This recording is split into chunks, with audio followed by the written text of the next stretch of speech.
সালামু আলাইকুম রহমতুল্লাহ বারাকাতু। আজকে সকালে কাজে গেছিলাম এক জায়গায়, সৌদির বাড়িতে। সৌদির গরু ঘর আছে ওইখানে, আপনার এই বালু দিয়ে আর কি। কারণ ওরা তো আমরা দেশের মতো মানে ফ্লোর ফাঁকা করে না, এবং কি গোবর টোবর গুলো ফালায় না।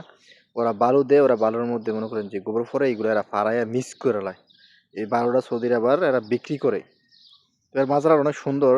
মাজারের মধ্যে সূর্যমুখী ফুল, এরপরে পুঁই শাক, এরপরে টমেটো, অনেক কিছু করে রাখছে। এটা হচ্ছে খাবারের ঘর। এখানে এনে আপনার গাছ টাছ সব কিছু রাখে, খাবার রাখে, দানাদার খাবার রাখে, গাছ রাখে।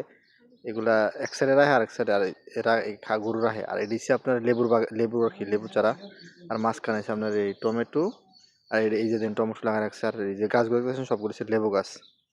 লেবু গাছ করে এরা লেবু বেচে। আসাতে অনেক লেবু দাম, জন্য লেবু চাষ করে। আর এই যে আমরা আছিলাম মূলত এই বালুর কাজ করার লাগে, আর বানা দিয়ে ফুড়ে ফুড়ে এটা আমরা এর মাজারার ভিতরে নিয়ে গরুর ঘরে ফেলাই যাচ্ছি। কারণ এই বালুটা গরু যখন ফাড়াইয়া গোবরের সাথে মিক্স করে দেবো, এটা আবার সৌদিরা বিক্রি করে। আপনার এই পুরা মনে করো যত বালু আছে সবগুলো আবার এটি উড়াই নিয়ে যাইব, এমন বিক্রি করে লাগবো। মনে করেন যে 1000-1500 এরকম বিক্রি করে লাইরা।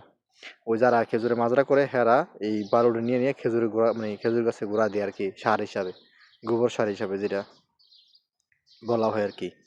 তো আমরা প্রায় 4 জন গেছি, 3 জন গেছিলাম। তো অনেক সময় লাগছে, প্রায় 4 ঘন্টা কাজ করছিলাম এর বাসায়।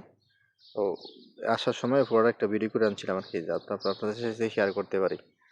এই যে দেখেন, গাছগুলো দিকে রাখছে, আর এটা এই ঘরটির ভিতরে গরুগুলো, এই হচ্ছে বাছুর গুলা, আর ওই পাশে হচ্ছে বড় বড় গুলা রাখছে।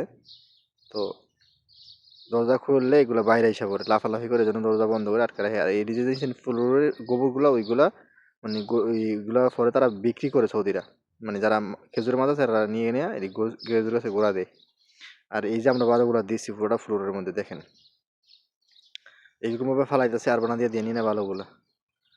তো অবশ্যই যারা এরকম ভিডিও দেখতে চান অবশ্যই আমার সাথে থাকবেন, কমেন্ট করে জানাবেন কেমন লাগলো। সবাই ভালো থাকবেন, আল্লাহ হাফেজ।